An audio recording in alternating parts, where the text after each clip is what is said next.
Museo de la Casa de la Memoria Indómita, por el espacio, por la oportunidad de presentar estos dos trabajos el día de hoy. La idea de hacer la presentación doble es, bueno, parte del trabajo que he tratado de estar desarrollando en los últimos 2 años con el apoyo del Centro de Investigación y Docencia Económica, de investigar y de recuperar la memoria de movimientos sociales en el norte de México, pero son movimientos sociales que tuvieron en su momento una cierta ideología particular y que son coincidentes y paralelos a fenómenos que no solamente suceden aquí en México, sino se reproducen en Europa, en Norteamérica y en Sudamérica. Al encontrar una circunstancia que hay una ideología compartida, que es el pensamiento Mao Zedong, maoísmo, marxismo-leninismo, no revisionista, póngase la etiqueta que quiera, pero influido por la circunstancia de la revolución cultural, de la revolución china, se dan una serie de movimientos inspirados y el intento es traer a conocimiento de los otros hispanohablantes de lo que se está investigando y lo que se está desarrollando en otros países. Muchas veces cuando se estudian movimientos sociales o se busca la historia de estos movimientos, nos quedamos muy con lo que sucede en nuestro país y no vemos que somos parte de un fenómeno global, por lo menos en el siglo XX, donde hay una serie de paralelos que se repiten. El otro punto es, y bueno, aquí es como un problema que tiene la academia, que la literatura no se acerca a la lengua española. Por otro lado, tampoco no llega al idioma ahorita de intercambio, que es el inglés. Entonces el esfuerzo fue acercar a varios autores, a varios investigadores, a exmilitantes, a este tipo de acercamientos. Aquí van a encontrar en esta revista, sí, el caso mexicano, una parte del caso mexicano, Durango, los 70s, 80s, van a encontrar Colombia, van a encontrar Perú, que siempre se piensa en maoísmo fuera de China, se piensa en Perú, el caso de Sendero, pero también un caso no muy conocido, por lo menos fuera del Perú, que es el predominio del maoísmo dentro del sindicalismo magisterial y sus conflictos, encuentros, desencuentros con los gobiernos revolucionarios de Velasco Alvarado en los 70s, que es una investigación bastante novedosa, algo que apenas está saliendo del archivo, entonces esperemos que sea de interés. También está un caso que es la militancia de izquierda radical, maoísta, en los Estados Unidos, que hay ciertos autores que hablan que la izquierda norteamericana, más allá del radicalismo medio anarquista, tuvo una fuerte impronta maoísta en los 70s hasta los 80s. Por ahí van a encontrar ciertas cosas, por ejemplo, el caso de Bernie Sanders y la gente que está alrededor, son estos sobrevivientes del grupo de izquierda radical, no revisionista. Francia, pero Francia no vista dentro del relato común que casi siempre cuando sale de Francia es esta idea de el maoísmo acaba siendo la nueva derecha, sino la militancia de base de la izquierda proletaria, de los grupos no parisinos. Hay un estudio de este caso en la revista. Entonces la idea es traer estas experiencias que, digamos, para la gente que militó, que de repente empieza a leer lo que sucedía, se dará cuenta que se presentaban en contextos distintos preguntas muy similares, respuestas a veces hasta convergentes, que nos traen de reflejo opciones que no suceden aquí en México, pero sí en otros lados, o que suceden igual que aquí, la opción de partir del movimiento estudiantil y de repente proletarizarse y dirigirse a las fábricas. Entonces, todos estos trabajos están ahí. También vamos a presentar el día de hoy un trabajo de un exmilitante, de un militante todavía, podemos decirlo, del norte del país, de Monterrey, Agustín, que nos presenta sus memorias. Vaya, creo que es más que un libro de memorias de él, es un libro de memorias de un movimiento social. Entonces los dejo con Illich, nos va a hablar un poco de la revista y pasamos después con el libro. Sí, gracias, veo muchas caras conocidas, hola a todos. Y bueno, voy a hablar un poco sobre la revista. Son algunas anotaciones que pienso que puedo rescatar para mostrar lo que se está haciendo en este trabajo, ¿no? Bueno, comienzo con con este pequeño texto que dice, bueno, sobre el maoísmo existen valoraciones distintas, como las que ha hecho el MRI y hasta el propio EPR en México. Sin embargo, las valoraciones políticas e históricas, al menos en México, aún no están presentes, y al menos en México, el gran problema ha sido estudiar las valoraciones del maoísmo precisamente por el estigma en que terminó el trabajo de muchos agrupados en el PT. Otro problema por el cual no ha surgido una necesidad de estudiar el maoísmo fue la aparición de otros actores emergentes contemporáneos, caso concreto el anarquismo global. Otra razón fue las administraciones neoliberales y tecnócratas de la China comunista y el reflujo revolucionario en América Latina. Es por ello que el maoísmo como objeto de estudio académico ha sido desdeñado, y es por eso, poniéndolo en su justa dimensión, que la revista a presentar será un documento pionero en la historiografía del tema, al menos en México, ¿no? Luchar, fracasar, volver a luchar, fracasar de nuevo, volver otra vez a luchar, y así está la victoria. Esta es la lógica del pueblo, dice Mao. ¿Qué es lo que nos presenta el maestro Jorge Iván Puma Crespo, coordinador de este número de la revista? Bueno, él inicia con la sobrada razón diciendo en la introducción que los maoísmos, así en plural, da entrada a una advertencia contra los discursos monolíticos de encerrar las doctrinas en un solo ismo. Su esfuerzo es por demás oportuno, ya que, como él mismo lo señala, aparece en el marco de los 50 años de la Revolución Cultural China, y es más, hace unos días fue oficializada, se cumplieron 50 años de que fue oficializada la Revolución Cultural, ¿no? De hecho, la revolución definió el destino de la izquierda a nivel mundial. Histor, en su número 64, es el primer esfuerzo valorativo del maoísmo como experiencia histórica en mucho tiempo. Es una reflexión desde la academia y no desde la militancia. Militancia siempre fundamental y obligatoria, pero también sesgada y en muchas ocasiones maniquea. Es un primer esfuerzo de tomar al maoísmo seriamente desde la academia, dando un lugar justo y concreto a partir de varias experiencias plasmadas en este número. Las y los lectores podrán encontrar una lectura muy al estilo de Rayuela, es decir, podemos adentrarnos de manera tradicional, o si así las y los lectores deciden, podrán encontrar 3 ejes geográficos de lectura: las experiencias maoístas en América Latina, incluso en un orden ascendente según el imaginario del globo terráqueo, pero en los años 70 y los sangrientos 80 y 90, la experiencia colombiana y su movimiento de masas, México y su trabajo de los maoístas en Durango, y en Estados Unidos, su juventud rebelde del 68, para culminar así, si ustedes lo desean, en el Mayo francés. Pero bueno, empecemos por convención de manera tradicional. Paul Lawrence, doctor de la Columbia University, comienza el debate con su artículo "De revolucionarios a colaboradores", un cuento leccionador de la transformación del Comité de Defensa Popular Durango, México. Él define 3 tipos de reformadores: el que hace por convicción, el estratégico y el teleológico, definido como reformista. Es a partir de esas posturas que los actores políticos terminan por migrar su estrategia a la dimensión de las instituciones más cercanas al Estado, incluso plegándose a las posturas tecnócratas y neoliberales. De todo este universo de contradicciones entre reformistas y radicales, Lawrence se detiene en un pequeño punto geográfico: Durango, el Durango radical de los años 70 hasta los reformistas años 80. Durango fue el receptor de esos jóvenes producto del movimiento del 68, caso concreto el de política popular mencionado en su artículo. Es pues, como cita el autor, la historia de una rama particularmente influyente del maoísmo mexicano en una historia de radicales convertidos en reformadores integracionistas, siendo la ruptura y el ascenso del neocardenismo su punto final. De aquí deviene un hilo conductor: los 68.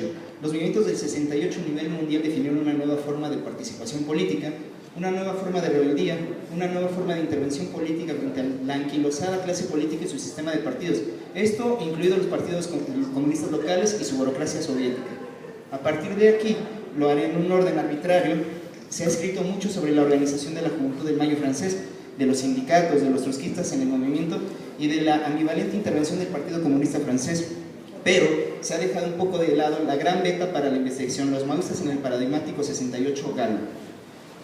En Repensar el maoísmo en Francia después del mayo de 1968, el doctor Ron Haas nos recibe con un bofetón, un golpe directo en el rostro. Expone cómo esos radicales militantes del maoísmo fueron cediendo el paso a posturas neoliberales, como en México y en otros lados. Ya lo veremos en el contenido de la revista. El autor comienza por los debates epistolares. Bueno, más que debates, es una férrea impugnación política de la claudicación de los principios políticos que hace Joachim Hegel, ex maoísta, pero dedicado a los derechos humanos de la comunidad gay, y a sus viejos cofrades, ahora más interesados en los libros de activos y pasivos financieros que en el libro rojo de Mao. Así como desfasado estaba el Quijote, así estaba desfasado el llamado utópico que hacía Hockenhagen, disculpen ustedes mi pronunciación y mi francés, no ando muy bien en mi francés, ¿no? Entonces, una disculpa. A recobrar la imaginación política que caracterizó al Mayo francés en la pragmática década de los 80. El ataque jacobino y los colmillos de la derecha pronto se hicieron presentes ante la carta abierta del tan heterodoxo Hockenhagen, ¿no? Ustedes disculparán. Ron Haas señala con gran puntualidad algunas características de los maoístas en el Mayo francés, que era, irónicamente, su no violencia armada, una alta espontaneidad que frente a la ideología y la idea del partido premiaba la acción directa y un pensamiento horizontal con respecto a los compañeros de lucha. Sin embargo, eran infranqueables las contradicciones que existían al interior de la izquierda proletaria entre vanguardia y las bases, que eran los activistas. El lector o la lectora podrá encontrar dentro de este artículo el legado del movimiento del 68 de Francia, un balance y en lo que devino. Eso sin dejar de resaltar lo que sucedió en una especie de revolución cultural francesa, ellos le llamaban la China de nuestra imaginación, y cuyo fruto fue, entre otros, el trabajo a favor de migrantes árabes, la lucha por los derechos civiles de quienes ejercitaban prácticas sexuales tabú. De Francia hacemos un salto al 68 estadounidense. Aaron Leonard y Conor Gallagher nos presentan un artículo, Maoísmo, ascendente y represión del FBI en Estados Unidos 68-78. Siempre resulta intrigante los movimientos revolucionarios nacidos dentro del imperio, pero sin lugar a dudas resulta enigmático saber el eje de lucha que siguieron los maoístas al interior del Gran Kraken, también conocido como Estados Unidos. Su memoria y su historia ha quedado relegada por la participación de las Panteras Negras y los hippies, entre otros. Esos maoístas radicales se agruparon en la Unión Revolucionaria, nacida en la República Popular de Berkeley, ¿no? Dicha organización política fue siempre el blanco de la atención del FBI. Es pues este artículo una proyección de insurgencia y contrainsurgencia.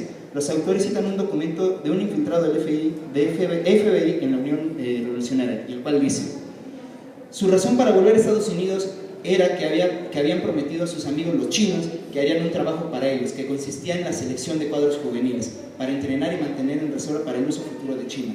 Es decir, nuevamente la teoría del enemigo interno. La paradoja de este artículo se daría 4 años después, cuando Nixon y Mao estrechan manos en la China comunista, ¿no? Y bueno, ir a las masas, el movimiento obrero independiente y revolucionario y la campaña de los pies descalzos nos sitúa en la Colombia de finales de los 70. El doctor Abelardo Díaz Jaramillo inicia con una breve historiografía del maoísmo en Colombia, centrándose en el MOIR, producto de la herencia de la lucha campesina, que priorizó el trabajo político sobre el militar, incluso relativizando el papel de la acción armada. Como consecuencia, el MOIR poco a poco se acercó a la participación electoral y el trabajo político de masa.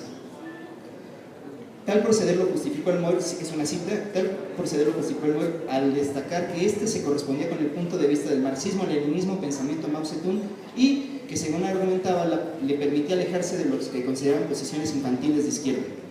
La campaña de los pies descalzos fue una estrategia para ampliar su influencia, su línea de masas, privilegió el trabajo en sectores muy específicos para construir alianzas obrero-campesinas, como un ejemplo de la revolución cultural china.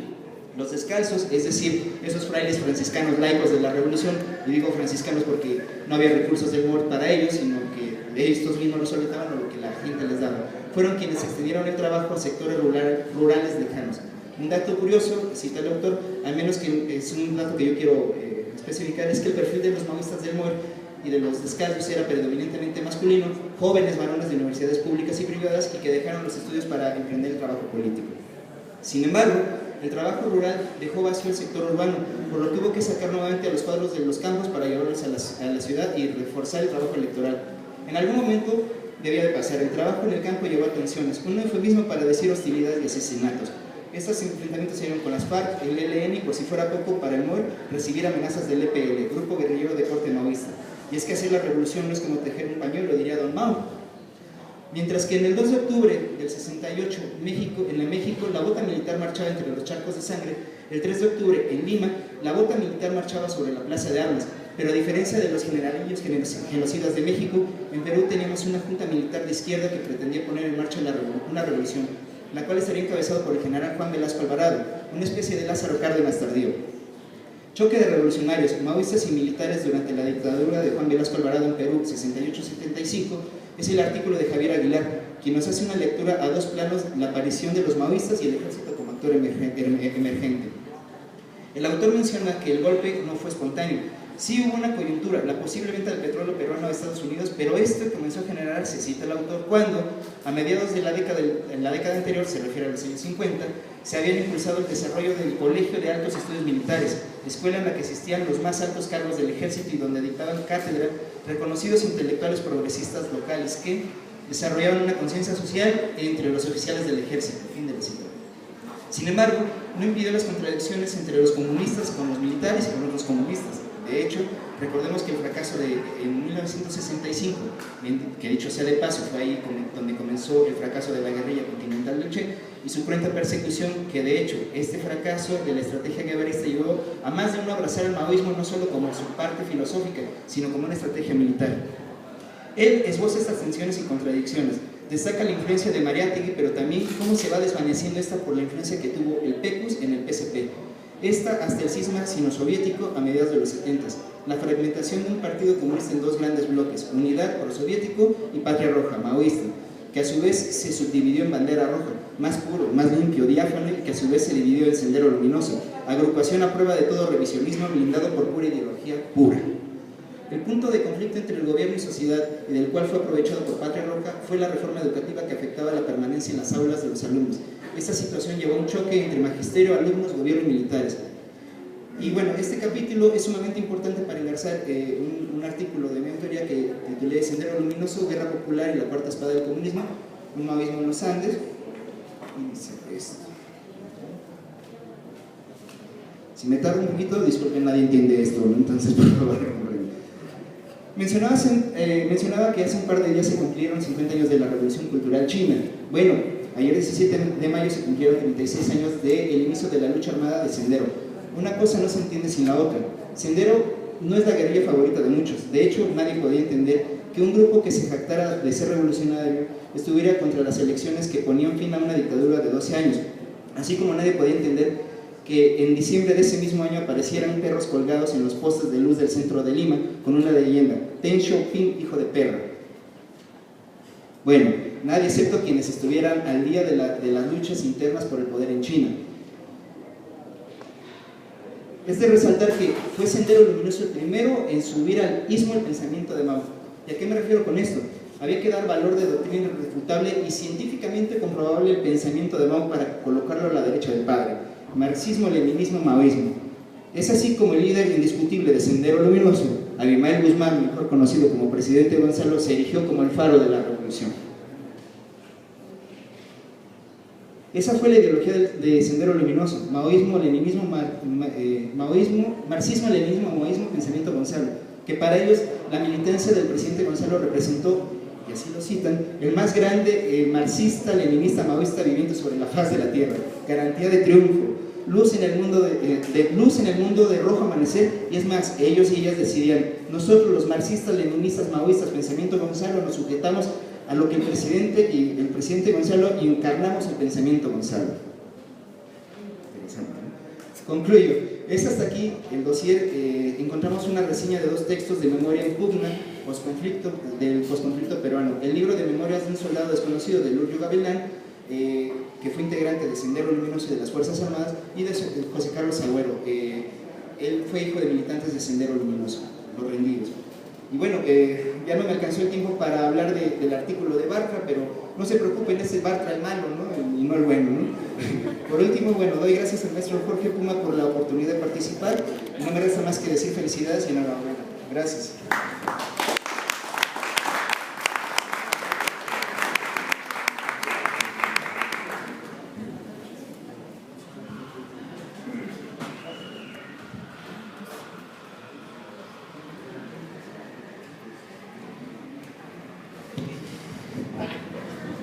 Seguimos con la presentación del libro de Agustín y va a hablar la maestra.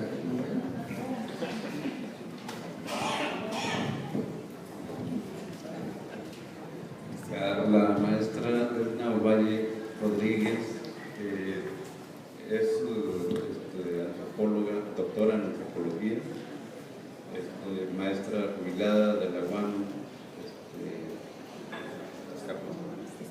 Iztapalapa, estudiosa del movimiento obrero, particularmente del movimiento minero, tiene trabajos interesantes sobre este tema, y además orgullosamente norteña, por allá en Monterrey, bueno, cerca de Monterrey, pero a vecindad de Monterrey desde muy pequeña, y ha participado en movimientos sociales importantes que ella misma preparó.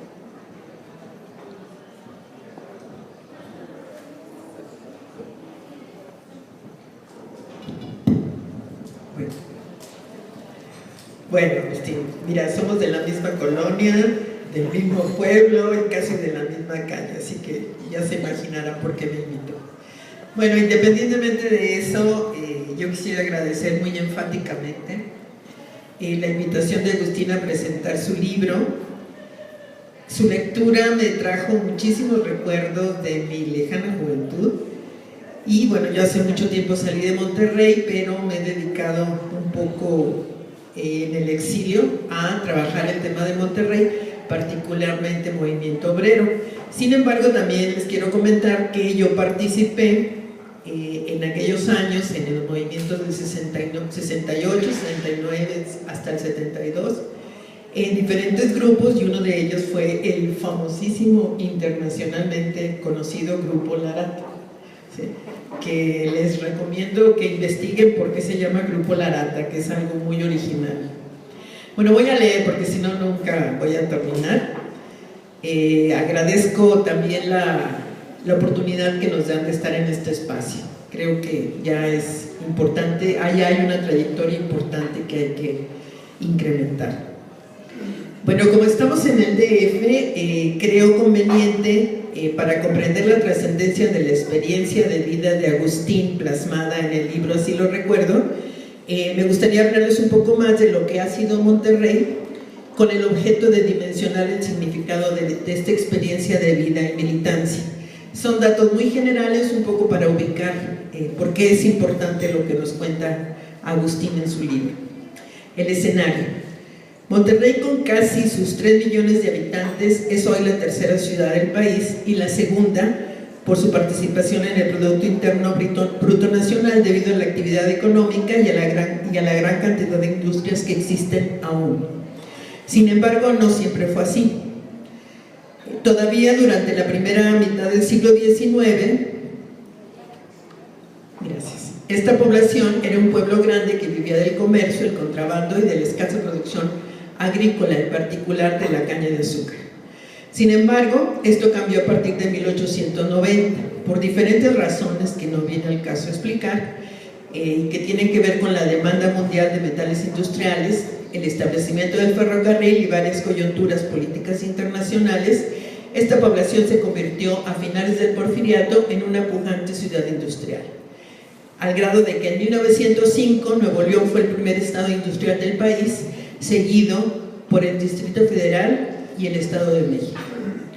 De esta época proviene su rancia burguesía, en donde destacan familias como Lozada, Muguerza, Madero, Milmo, Salinas, Zambrano, Gorostieta y Calderón, entre los más conocidos. Como sabemos, estos empresarios y sus fortunas sobrevivieron a la tormenta de la Revolución.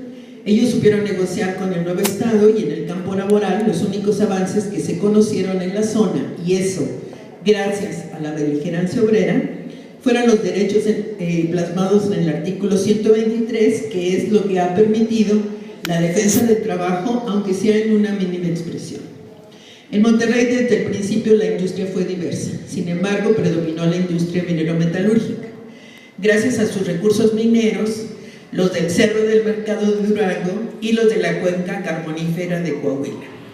En 1890, gracias a un arancel que se impuso en Estados Unidos al metal en bruto, se instalaron en la ciudad 3 empresas refinadoras de metales: la American Smelting and Refining, Peñoles, la Nuevo León Smelting, y más tarde este proceso culminó con la primera productora de acero en América Latina, la Fundidora de Fierro y Acero Monterrey, que por cierto, este 10 de mayo cumplió 30 años de su fraudulento cierre.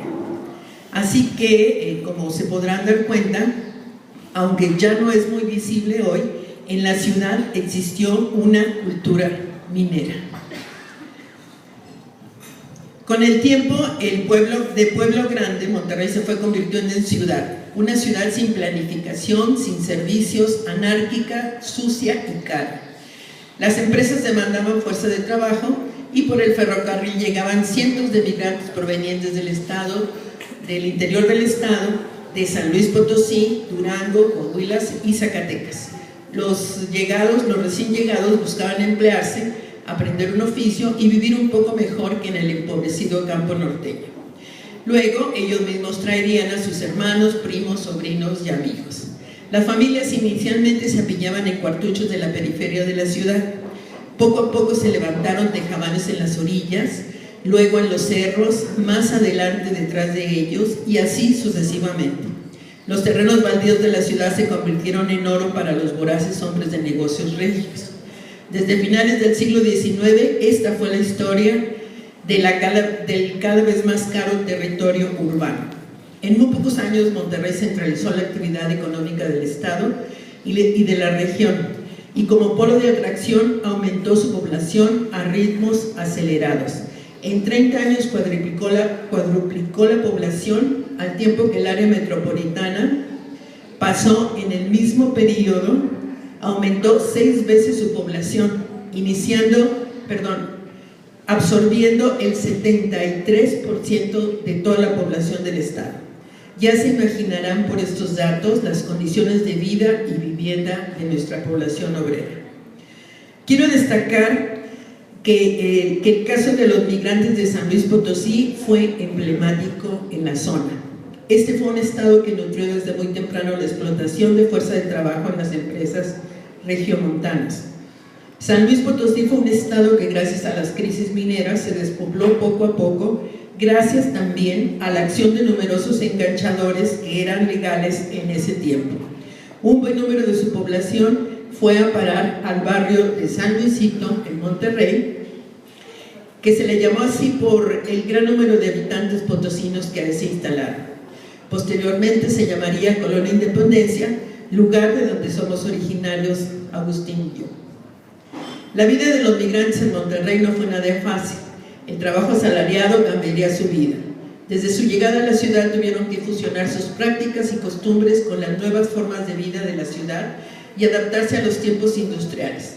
Más aún, los hombres y mujeres que laboraban en las fábricas.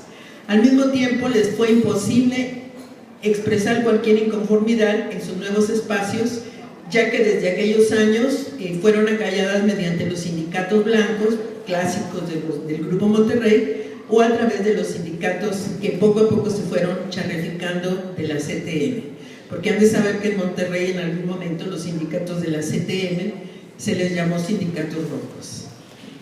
Increíble, pero así es. Pero no todo ha sido sufrimiento para la población de la ciudad, ni todo ha sido miel sobre hojuelas para la gran burguesía regia. En esta ciudad obrera se desarrollaron grandes huelgas como la de 1918, 1920, 23, 36, 56, 57, entre las más importantes. Mineros, ferrocarrileros y estudiantes desde inicios de siglo marcharon juntos en el Partido Socialista Obrero de Nuevo León de 1918 y en el Partido Radical de Obreros y Estudiantes de 1919. Los magonistas, las logias masónicas, las células del Partido Comunista, los cristianos de la teología de la liberación, incluso las diferentes organizaciones político-militares han nutrido la resistencia a los designios de estos empresarios decimonónicos.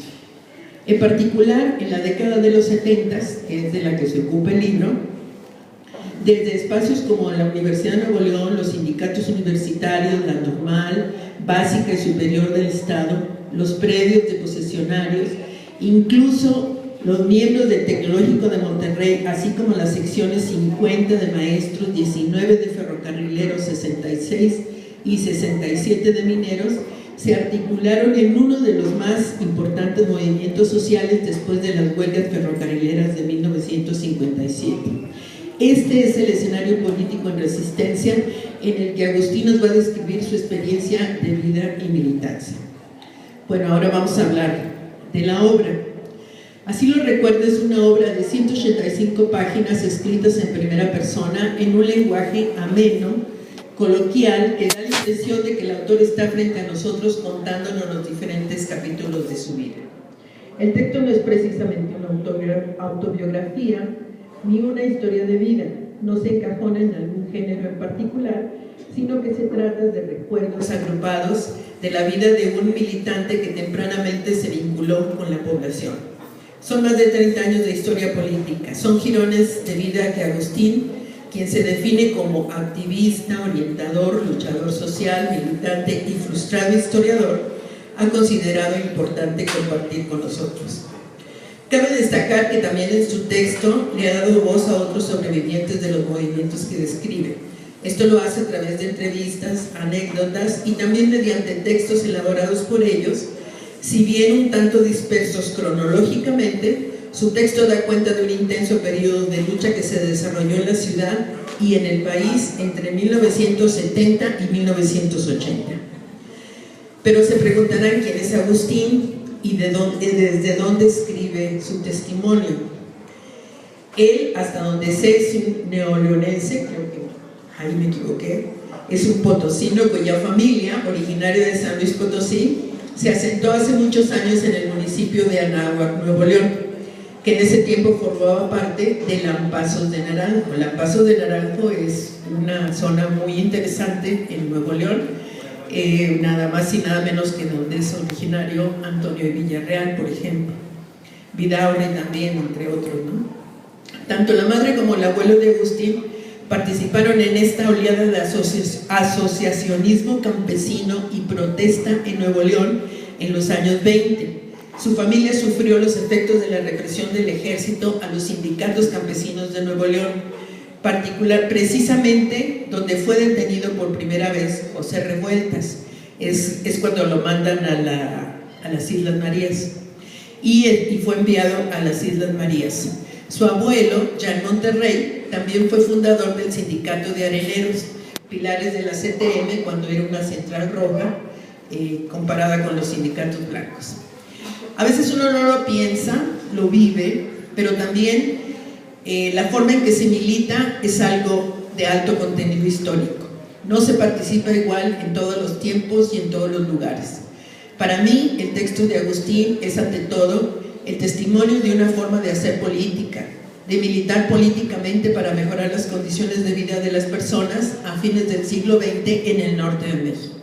Es una militancia que se expresa en el activismo político, en la organización de las masas y en la creación de cuadros para nutrir a las organizaciones políticas abiertas, clandestinas o semiclandestinas en las que ha participado. Con esta obra el autor declara que busca conmover al lector y arrojar luces sobre hechos históricos que a menudo han sido tergiversados a capricho. Agustín plantea claramente en su libro que no ambiciona mostrar la verdad absoluta de tal o cual acontecimiento, sino que busca conmover a los lectores, se conforma con dar su visión y sobre todo hacer énfasis en señalar lo que recuerda. El libro es un relato de su participación política dentro de la izquierda desde 1968, al que considera como un año de ruptura con el marxismo soviético y llega hasta 2015. Se trata de un testimonio que nos permite conocer desde adentro, incluso en sus tendencias, una gran variedad de organizaciones políticas clandestinas, semiclandestinas y abiertas, particularmente las denominadas de línea de masas, de orientación maoísta y su actuar en Monterrey. Empezamos por el grupo Larata, que no ubicaría exactamente como maoísta, pero bueno.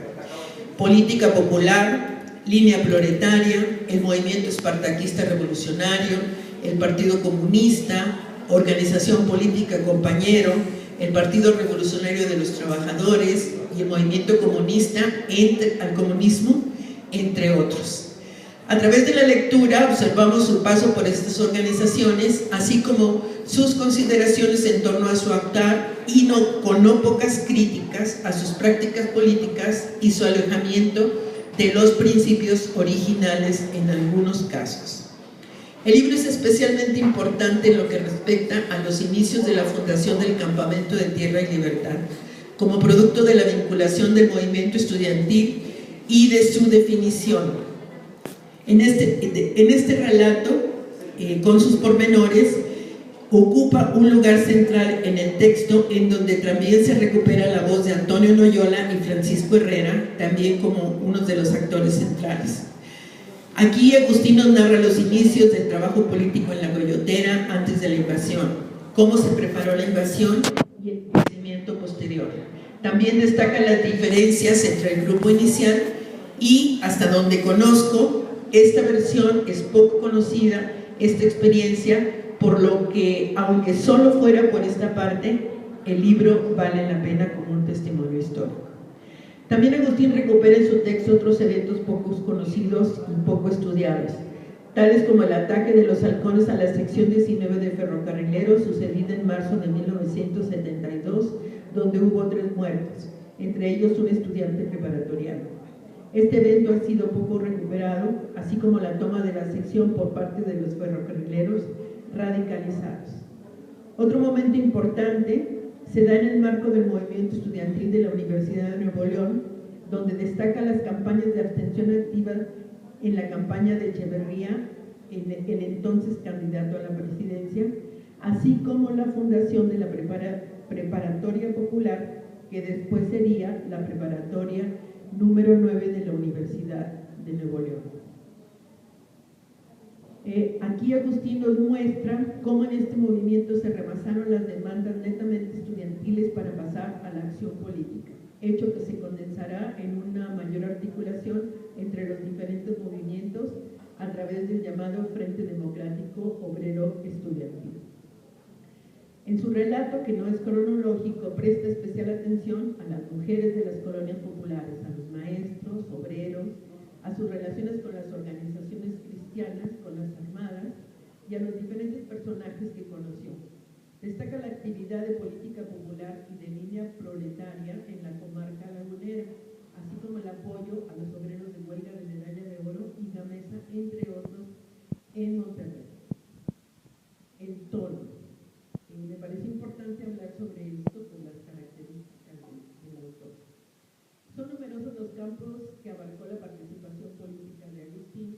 Sin embargo, llama la atención que al relatarlos utiliza un tono que elimina la solemnidad, el dramatismo y la victimización.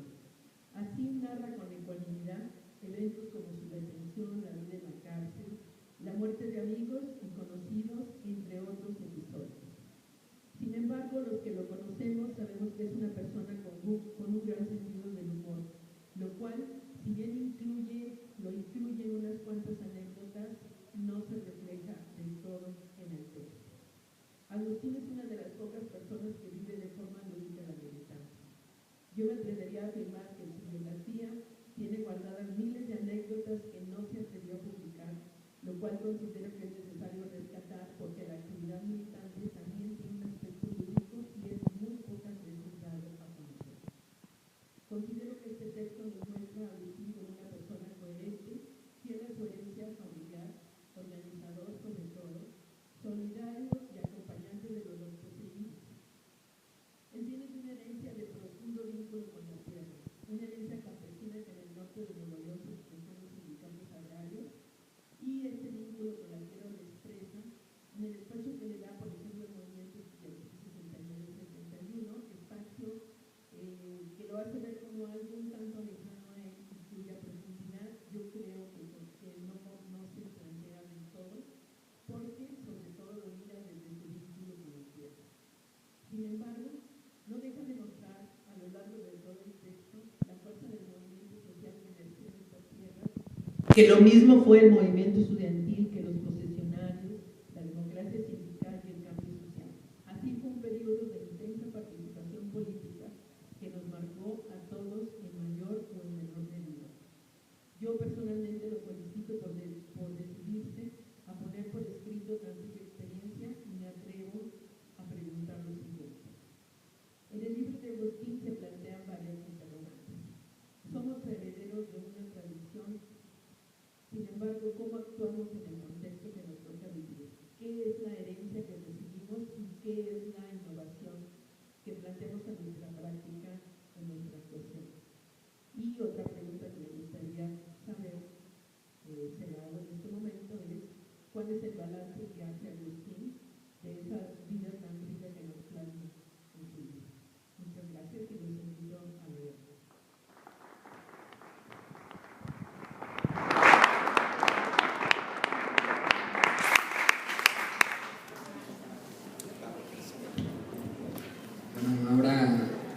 continuando con la presentación del libro de Agustín, Javier Gil, también como Agustín, militante de los grupos de Línea de Masas, uno de los fundadores de Política Popular, compañero de Agustín en varias de las luchas que él narra en su libro, y hará a continuación su comentario. Muchas gracias. Muchas gracias a todos, bueno, a los organizadores, a los participantes, obviamente a Agustín, al maestro Puma, a la doctora Edna, en fin, es un gusto estar en esta tarde con ustedes. Quiero decir algunas acotaciones previas. Comparto plenamente la exposición que hiciera la doctora Edna. En ese sentido, mis comentarios son agregados a lo que ella ya dijo. Yo omitiré algunos de los señalamientos en primer término. En segundo término, como ya lo dijo el maestro Puma, Agustín y yo compartimos desde hace más de 40 años una vida de militantes de una organización cuyo tesis fundamental era la Línea de Masas. Agustín lo conocí en 1971 en una reunión en Michoacán, donde se acordó que nosotros que estábamos en el noroeste nos moviéramos hacia Torreón y que otros compañeros de Durango se fueran a Monterrey. ¿Te acuerdas, Agustín? Bueno, ¿por qué relato esto? Porque recién estuvimos en un encuentro de compañeros allá en la Laguna y todo el mundo se preguntaba ¿y cómo llegaron? ¿Y cómo llegaron? ¿Y cómo llegaron a la Laguna? Incluso fue una pregunta que el maestro me hiciera cuando nos entrevistó. Quiero señalar esto. En 1968, en el marco del movimiento, muchas de las brigadas nos coordinamos en acción y después nos definimos como Brigadas Emiliano Zapata y después se hizo una coalición de Brigadas Emiliano Zapata. El movimiento tuvo el desenlace que todos conocemos y nosotros nos fuimos a ir a buscar al pueblo para integrarnos en sus luchas y comparticipar con sus demandas. Él lo sabe, mi lado derecho lo sabe. Nosotros fuimos en primer término a Oaxaca. Hoy un connotado grupo de brigadistas de aquel entonces fuimos a Oaxaca. ¿Por qué Oaxaca? Bueno, porque estaban las zonas más indígenas, más empobrecidas y suponíamos que con nuestro trabajo podríamos levantar el proceso social de aquel entonces. No funcionó, no fue así. Eso dio lugar a un proyecto por ahí del andar. Esa primera sistematización generó un folleto para orientar a nuestros compañeros a partir de experiencia. Y entonces dijimos, pues entonces ahora vámonos al noroeste, donde el dinamismo de la vida económica de las zonas rurales de las ciudades era tan significativo que suponíamos que podíamos avanzar con relativa facilidad. Pues el corporativismo de las organizaciones, de los organismos sociales y políticos de aquel entonces tampoco nos dejó pasar. Y entonces resulta que un sacerdote se movía con mucha soltura Torreón y pueblos aledaños y empezó a generar un movimiento de masas importante, desarticulado, si ustedes quieren, entre evangelio y etcétera, pero ahí andaba. Y entonces la tercera opción, lo digo así como estancos, pero todo es relativo. Nos fuimos a buscar los movimientos de las masas, ¿sí? Pero esto tardó algunos años. Para lo que salimos en 68 y de lo que estoy hablando es de 71. O sea, tardamos en evolucionar nuestro pensamiento, que después fue clave. No se trata de integrarnos a las comunidades, se trata de integrarnos a los movimientos de los distintos sectores sociales al lucha.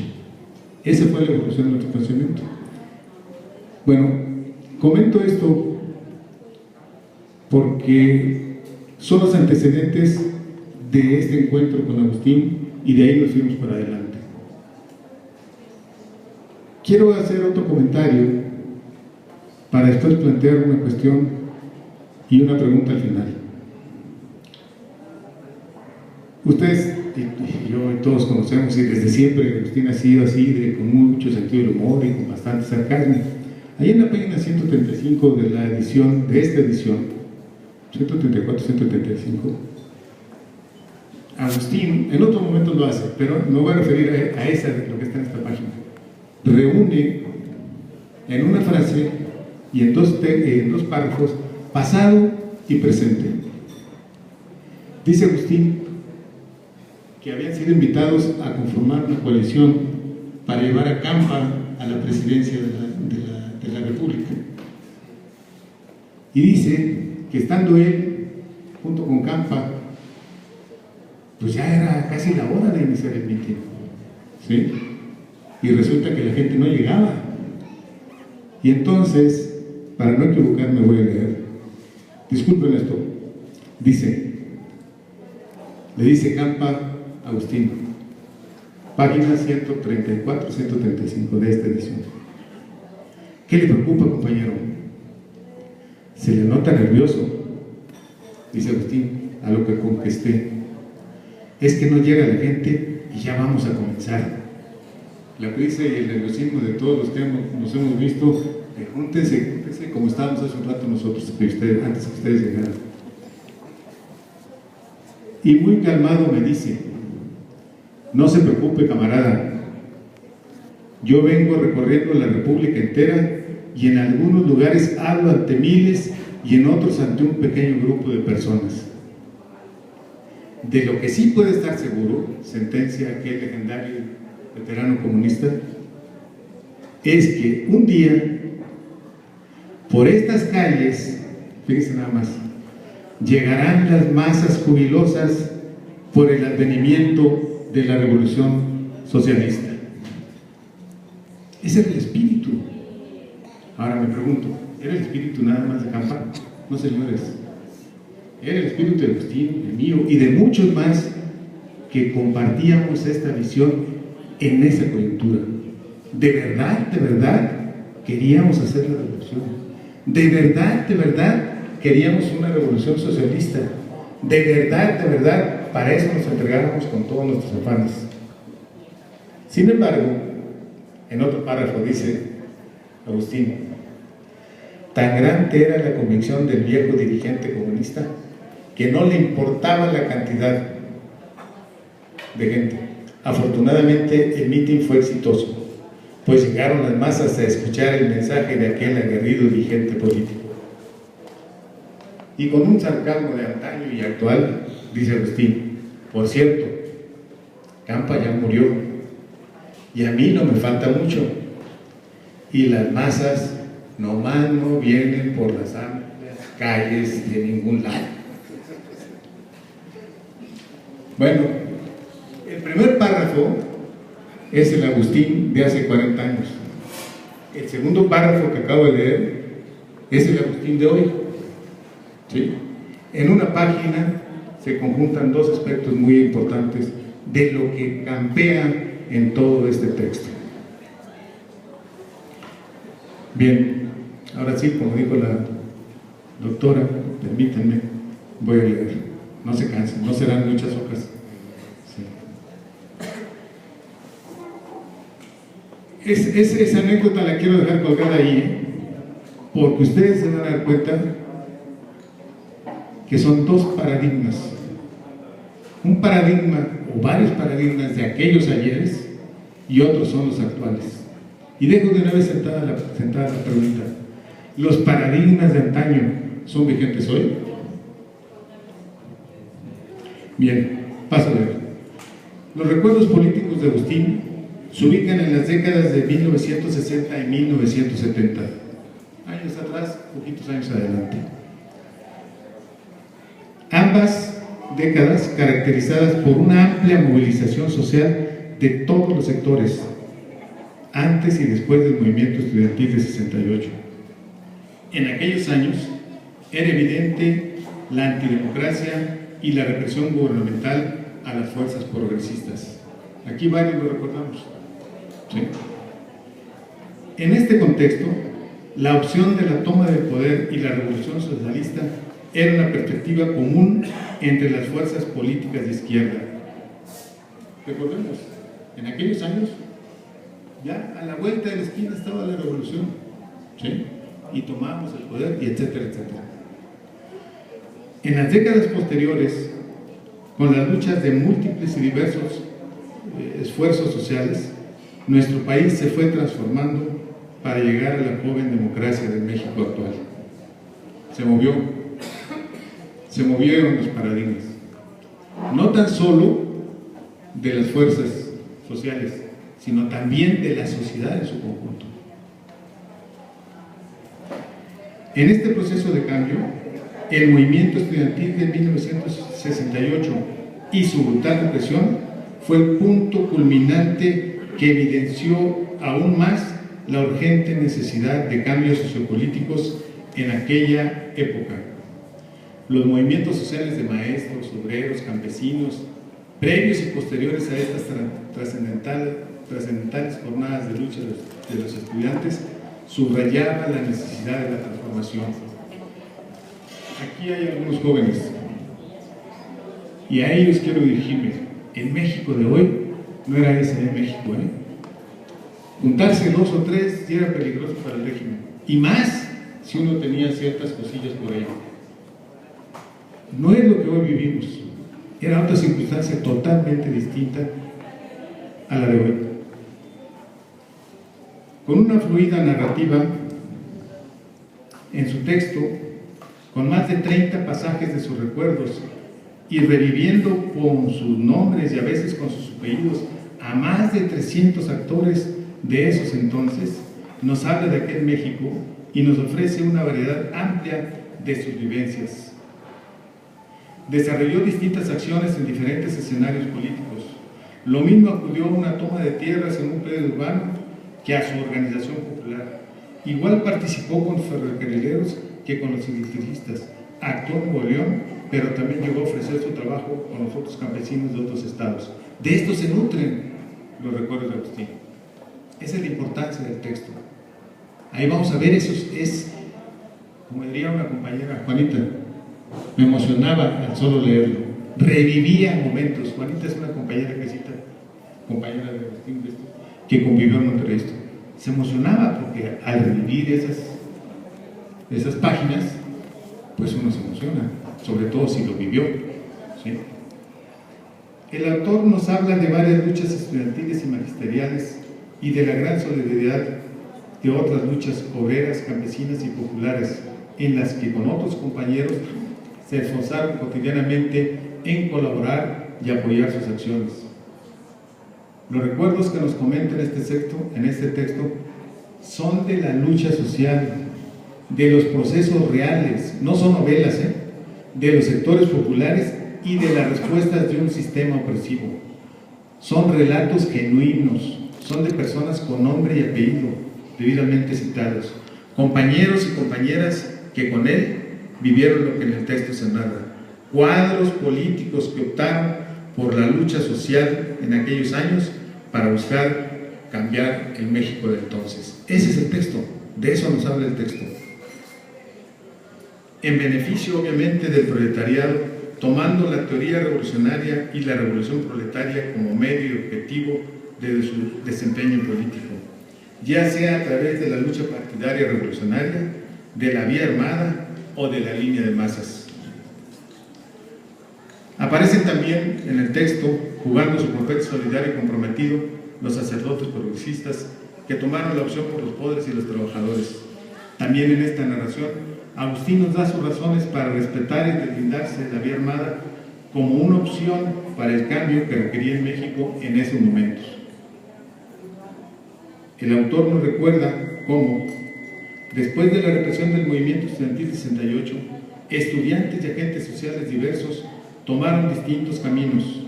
Algunos optaron por continuar su esfuerzo revolucionario por la vía armada, otros por trabajar desde las instituciones públicas, otros por redoblar su acción partidaria, o bien, como Agustín y varios de nosotros, que optamos por desarrollar la línea de masas con los planteamientos de política popular. Esto como el método de cambiar la situación del país con la participación organizada de las masas populares en un proceso largo, ininterrumpido por etapas, que como tal, aquí voy a hacer un paréntesis, en aquellos años el planteamiento era más o menos como este. ¿Cómo andan ustedes? Pues nosotros ya creemos que ya es la hora. Ya es la hora. Sí, ya es la hora. Ya se agudizaron las contradicciones. ¿Dónde? ¿De veras? ¿Con cuántos cuentan ustedes? No, espérate, no, ¿cómo? Era una cuestión de percepción. El planteamiento era que se agudizaran las contradicciones sociales, que chocaran los cuerpos sociales y que emanara el viernes la gran revolución. Y todos a la casa de la agudización de las contradicciones. Muchos compañeros, muy respetables su planteamiento, se sentaban, hacían muchas reuniones, elaboraban lo que el juicio era un programa de acción, salían, lo planteaban, lo imprimían y órale, vénganse todos a este programa y súmense a este programa. Estoy haciendo una caricatura, pero lo hago con mucho respeto porque conocí a sus compañeros y con ellos me formé también. Pero esa fue una línea de trabajo por la que nosotros optamos, fue por la integrarnos a los movimientos y generar con los movimientos no tan solo la organización, sino el desarrollo de las masas populares para ir en búsqueda de un cambio de la situación.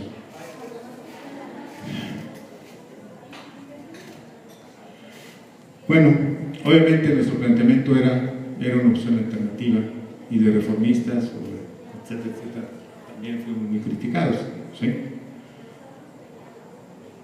Agustín nos describe cómo a principios de los 70, en plena acción del movimiento de solidaridad estudiantil y urbano popular, luego de que habíamos sido desalojados de una invasión espontánea en los terrenos que ocupa la colonia Tierra y Libertad, ahí se viene a encontrar con aquellos cuadros de política popular que llegaron a Monterrey ya a principios de 1971. Después de un breve proceso de acercamiento, se incorpora de lleno y nos vamos a encontrar en la vida de primero política popular y después línea proletaria. En el desarrollo de su texto, siempre desde la perspectiva del militante, del activista, y esto subrayo, siempre desde esta perspectiva, del activista al servicio de las causas populares, nos describe su participación en política popular, en sus movimientos, en las luchas políticas e ideológicas de la organización, en la vida de la brigada y en su desempeño como cuadro trasladado a otras regiones de México. Yo les recomiendo cuando lean el texto que cuando habla Agustín de que se va a San Luis, ustedes cuando lean detenidamente esa parte van a encontrar la concreción del método que utilizamos como política popular. Llegaron dos, se empezaron a conectar, fueron a la escuela, a otra, encontraron a los más inquietos, empezaron, dieron el folleto y así se fue haciendo. Así se hacían las regiones, o así las hacíamos nosotros. ¿Sí? Ahí lo podrán ver con toda nitidez. También su desenlace, así pasó. Bueno, también tenemos nuestros créditos, ¿no? En los recuerdos nos habla de la importancia política de la organización a la que dedicó, por eso me estoy deteniendo, lo hicimos los dos, más de una década de sus esfuerzos, y nos dice: política popular llegó a promover luchas sociales en más de 15 estados de la República, con diferentes sectores, etnias, zonas indígenas, campesinas, colonos, obreros y estudiantes. Al comentar sobre la desaparición de política popular, Agustín afirma que todos estos agentes y movimientos sociales no pudieron haberse equivocado al aceptar los novedosos planteamientos de política popular y luego línea proletaria. Y con espíritu autocrítico señala: fuimos los brigadistas y los cuadros dirigentes quienes no supimos estar a la altura de los deseos y realidades de las masas en lucha. Esa es la autocrítica que señala Agustín. Efectivamente,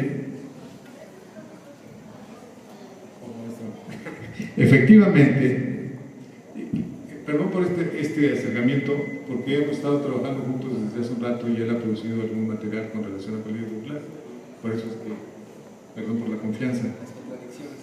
Efectivamente, como político popular y con toda aquella fuerza acumulada, ya no pudimos actuar significativamente en las siguientes etapas del desarrollo sociopolítico de México.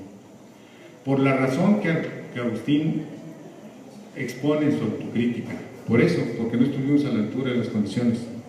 Pero también porque con un planteamiento teórico retorcido y un profundo antipartidismo se impulsó un proceso de lucha política despiadada que consiguió la transformación, destrucción de la organización que fuimos, hasta lograr su desaparición del mapa político mexicano.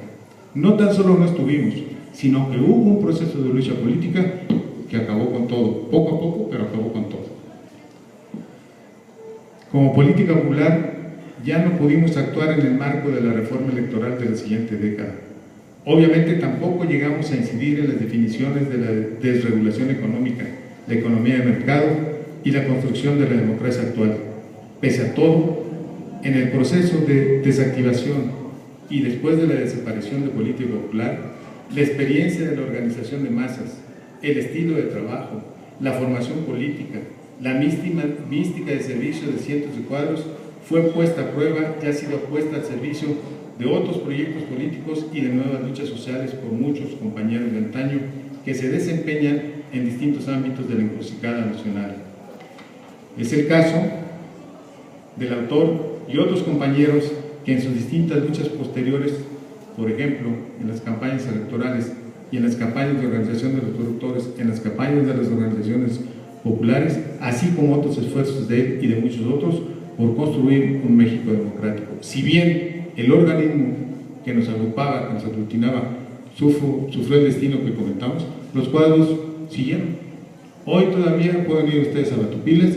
Batupiles acaba de celebrar su 40 aniversario de un ejercicio colectivo, más allá de elegido como comunidad. Y fue uno de los principales movimientos que generamos como política popular. Termino. Bienvenido al trabajo de Agustín. Muy recomendable para todos aquellos que quieren revivir en sus páginas esas etapas, que permite conocer y reconocer el esfuerzo de tantos compañeros y grupos de izquierda que acompañaron y nos acompañaron en ese proceso de movilización y transformación. Quiero hacer un alto para subrayar, y no me canso de repetirlo cada vez que puedo. Antes de nosotros, los Campa, los Vallejo y muchos otros cuadros del Partido Comunista estuvieron décadas atrás picando piedra. También los de la Liga Comunista Espartaco, antes de nosotros, estaban ahí. Cuando nosotros llegamos, ya estaban ellos trabajando, ya había trabajo, ¿sí? Y esos hay que reconocerlo, independientemente de las diferencias que en su momento tuvimos, fueron militantes que entregaron su vida a ese México de antes de los 60. Sobre todo, hay que reconocer el gran papel de anónimos cuadros populares y brigadistas que como militantes al servicio del pueblo entregaron y continúan entregando su esfuerzo a las causas sociales que cambiaron y siguen cambiando a México. Muchas gracias.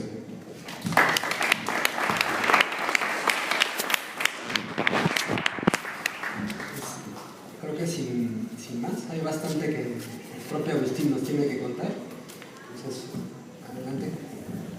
Bueno, primero que nada, agradecimiento en primer lugar a los directivos de esta Casa Museo de la Memoria Indómita, a los presentadores, mi amigo el doctor Javier Gil, a mi amiga Edna Ovalle, a Jorge Iván Puma, que es el coordinador de este evento, al cual le agradezco profundamente. Estar en este lugar me removió a sentimientos contradictorios, confusos, nostálgicos. Es la casa de Rosario Ibarra Piedra. Justamente mi libro empieza en los primeros capítulos reseñando cómo un médico que acaba de morir apenas recientemente, hace unos 10 días, el doctor Roberto Cervera Flores, del cual le dedico un capítulo porque fue un personaje importantísimo en las luchas populares del movimiento urbano popular. Yo no dudé en llamarle el Norman Betún mexicano, porque era un hombre entregado a la medicina, ginecólogo reconocido en la Universidad director por muchos años del Departamento de Ginecología del Hospital Universitario, maestro de muchas generaciones, me recomendó ir a ver al doctor Jesús Piedra Rosales para que él coordinara la entrega de medicamentos que le surtían los agentes de medicamentos de los laboratorios.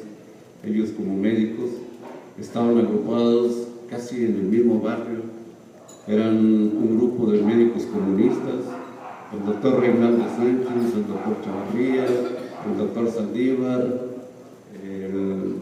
no recuerdo los otros nombres, y fui y me presenté con el doctor Piedra y me dijo, ¿cómo no?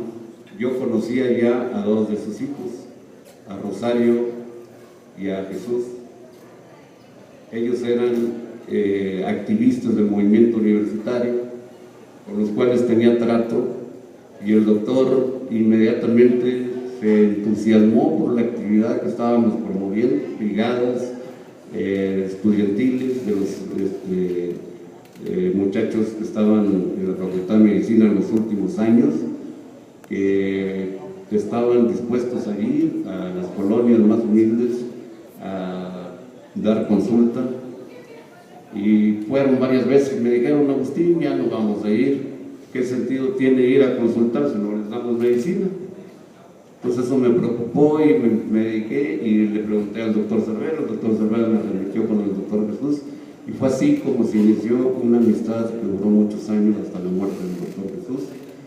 Conocí a doña Rosario en su casa, en la colonia Altavista, luego a los más pequeños de sus hijos, en aquella época Claudia y Carlos, y bueno, pues nos une una amistad de muchos, muchos años. Estos son los recuerdos que me trae este lugar, y doble motivo para estar muy contento en este momento.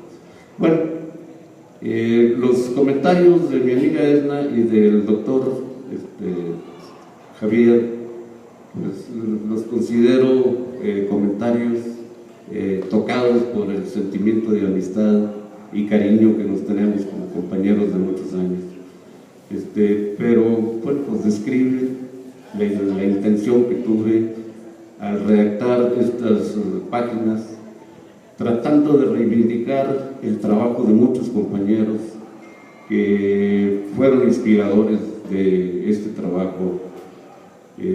Como todos los que anduvimos en la izquierda, nuestra formación empezó en la universidad, empezó en las escuelas, en mi caso en la escuela preparatoria. Provengo de una familia profundamente católica, con una formación religiosa, pero encabronada. Tengo un hermano sacerdote, nomás por ahí vayan midiendo el agua. Me costó mucho, mucho trabajo llegar a arribar a las concepciones científicas del mundo, es decir, para explicarme los fenómenos sociales. Finalmente lo logré y fue un parto difícil, me alejó de la familia buen tiempo, y bueno, pues luego vino la contraofensiva agustiniana y recuperé la mayor parte de mis hermanos para que militaran en la organización. A los que no pude convencer son al sacerdote y a mi madre, pero ya no lo intento. Bien, cuando nosotros como estudiantes veíamos venir la inminente derrota del movimiento estudiantil, porque habíamos participado en un movimiento triunfante, un movimiento estudiantil de los pocos movimientos triunfantes del país, y inmediatamente la patronal, junto con la iglesia, con todos los grupos reaccionarios de Nuevo León, organizaron la contraofensiva, financiaron las campañas, y fueron precisamente los médicos los que encabezaron esa contraofensiva hasta lograr derogar aquella ley progresista que habíamos ganado después de un movimiento de 6-7 meses muy intenso, en la cual la derecha quedó en la lona, pero se recuperó muy rápido. La confianza, las tranzas de algunos grupos que negociaron posiciones de poder en la universidad llevaron a esa derrota, y al ver que venía la inminencia de la caída, pues buscamos salir con banderas desplegadas a otros sectores, y el mismo movimiento estudiantil nos acercó al movimiento urbano popular porque llegaban a diario al centro, que era el centro de la actividad, la aula magna de la Universidad Autónoma de Nuevo León, donde acudían grupos de obreros en busca de apoyo, de solidaridad, grupos de vendedores ambulantes, y nos llega el aviso de que están desalojando a unos colonos en la colonia Garzamiento, una colonia humilde donde estaba ubicada la zona de tolerancia. A esa coyotera se refirió Edna, y inmediatamente nos trepamos a los camiones como era costumbre. Tómate 2, 3 camiones, los llenamos de compañeros y vamos a darle apoyo. Hubo un ligero enfrentamiento con la policía, hacemos oír a la policía, se repliegan, luego se reorganizan y nos reorganizamos, mandamos por más compañeros. Finalmente logramos reinstalar a los compañeros colonos en sus casas. Eso nos trajo un festejo ahí popular, nos llevaron comida, comimos en un lote baldío y se organizó allí un meeting de apoyo y de agradecimiento. Y como conchudo que soy, me autoinvité a la asamblea de mis compañeros y ya no me pudieron correr por mucho tiempo. Me hice casi miembro de la organización Benito Juárez, y de ahí nos fuimos hilando hasta llegar a la invasión. Bueno, pues llevábamos en la mochila un pequeño cargamento de ideas políticas, pero llevábamos un documentito amarillo que contenía los lineamientos de política popular. Las ideas básicas eran integrarnos al pueblo, primero físicamente, ir a vivir con ellos, a comer con ellos, a escuchar sus pensamientos, sus formas de pensar y actuar, y poco a poco en la lucha irnos ganando su confianza, siempre partiendo de sus deseos y aspiraciones y sus necesidades, porque no podíamos llegar a decirles, hablarles de la revolución socialista como lo hacían los demás grupos de izquierda, que la gente se quedaba con los ojos pelones y la boca abierta de que ellos hablarán. Bueno, pero son los muchachos, porque ese era el mote, ¿verdad? Los muchachos, hablar de los muchachos eran los estudiantes. Y si los muchachos lo dicen, pues por algo lo dicen, porque ellos traen al gobierno a mal traer. Bueno, nos hicimos brigadistas y llegamos a la convicción de que la gente podía dirigir sus luchas, que nosotros teníamos que convertirnos en los orientadores y no en los dirigentes. La gente podía irse preparando poco a poco, y fue el planteamiento que desarrollamos. Luego, bueno, pues vino el desarrollo de las experiencias, las traducíamos en nuevos documentos, y fue como se llegó a crear esa organización que fue conocida como Política Popular. Luego de la división con un sector de la organización, los de Monterrey, Tierra y Libertad, nos convertimos en línea proletaria, ellos en línea de masas, pero continuamos la lucha por el sendero que nos habíamos trazado años atrás.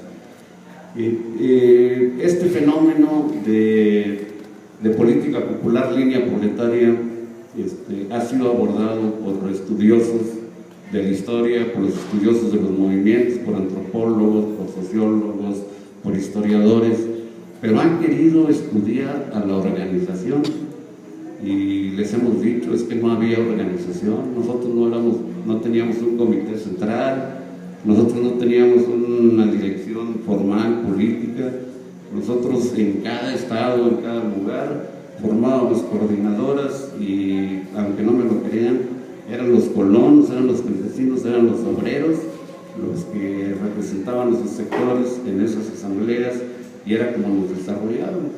Les hemos dicho a los investigadores, estudien los movimientos sociales donde participamos, que esa es la médula de este planteamiento. Si insisten en estudiarnos como organización, pues van a terminar por concluir que era una organización penetrada por el Estado o enviado por el sistema, como nos lo han dicho muchas veces. Eran echeverreístas, eran agentes embosados del sistema.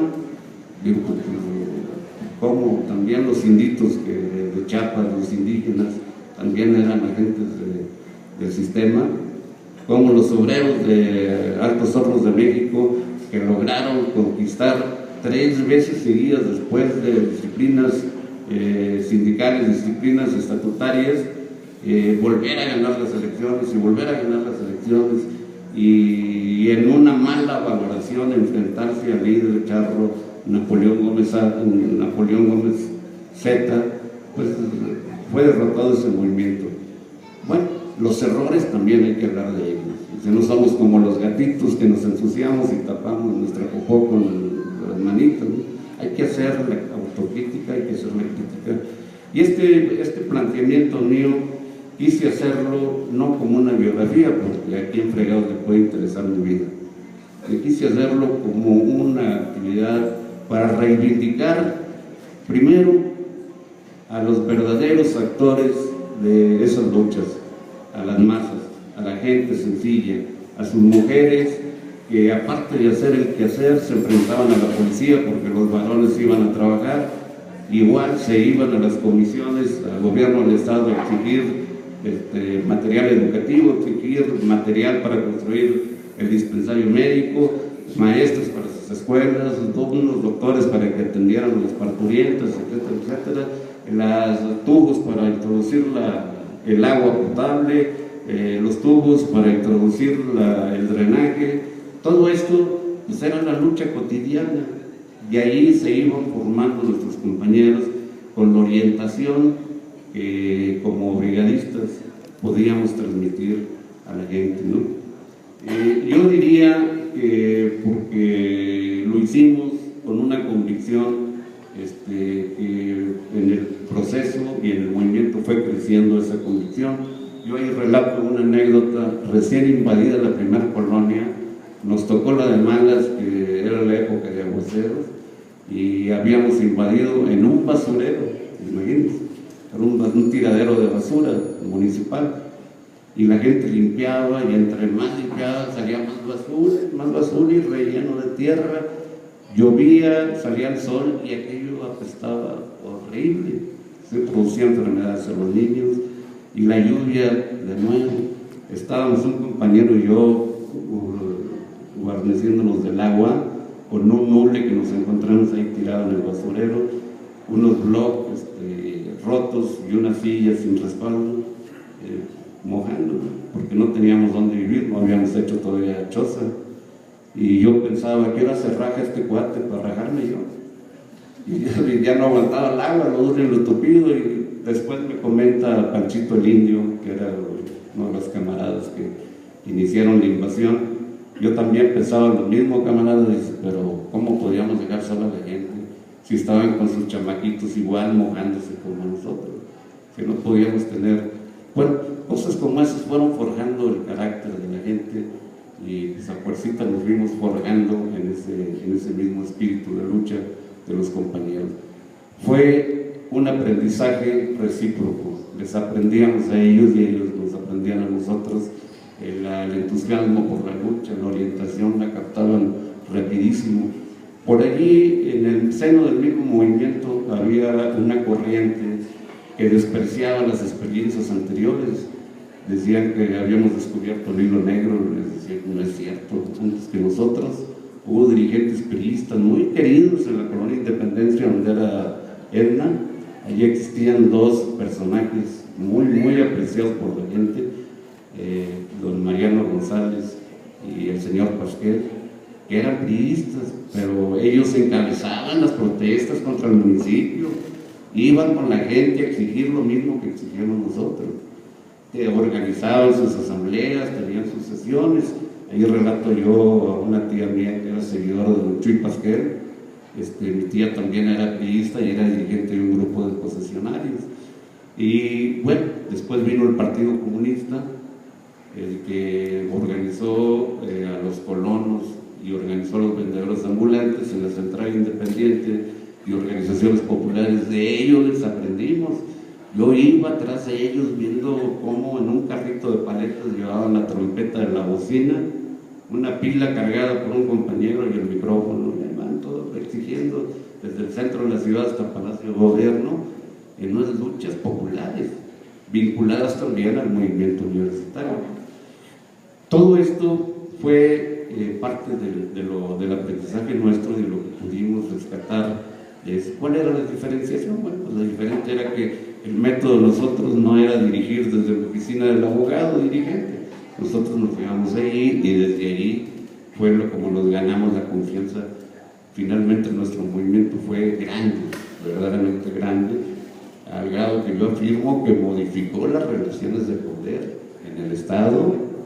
Fuimos una fuerza importante, nos tuvieron que encarcelar, reprimir, nos mataron compañeros, llegó el ejército, ahí relato en el libro, lo difícil que fue la negociación una noche de abril, cuando llega el ejército a desalojarnos.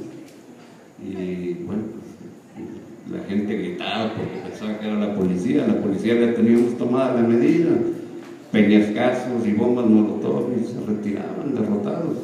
Era el ejército, era otra cosa. Estaba fresco en la memoria todavía de nosotros y de la gente, porque se lo platicábamos, la matanza del 2 de octubre, la masacre del 10 de junio.